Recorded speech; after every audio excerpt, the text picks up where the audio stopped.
my channel. Ngayon ay magluluto tayo ng pinakamasarap na pinapaitan.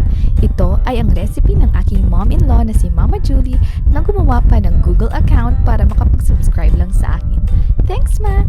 Kaya subscribe na din mga besh!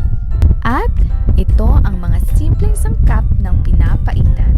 And oh, did I just say this is my favorite Ilocano dish?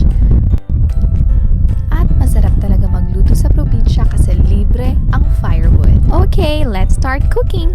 Ngayon ay piprito natin ang bawang at luya. Yes, pagsabayin na natin sila para maluto sila pareho at the same time. And don't forget, kailangan golden brown ang pagkaluto ng ating bawang at luya. Sunod naman ay sibuyas. Don't forget na kamatis, ito ay nagpapasarap din sa pinapaitan. Haluin ng mabuti at hintayin na maluto ang mga sangkap. At ngayon ay oras na para ilagay ang lean meat at konting libro-libro ng baka. Alam ko mga besh, nakikita nyo pang medyo buo pa ang yelo sa karne. Pero hayaan nyo na, magme-melt din yan. Takpan. At i-check kung nag-melt na nga ang yelo. Ayan, natunaw na nga ang yelo.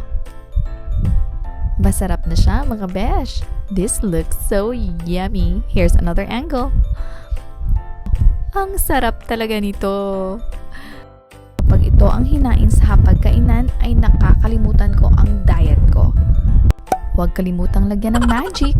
At ito ang nagpapasarap sa pinapaitan. Ito ay ang beef bile or ang papait, hence the name of the dish, pinapaitan or papaitan. And last but not the least, lagyan natin ng kalamansi. Kayo na po bahala kung gusto nyong madami ang sabaw or konti lamang. And finally, ilagay nyo na sa magandang serving bowl para ma-enjoy nyo na lahat. Here, I'm having 1 bowl of pinapaitan and 3 cups of rice.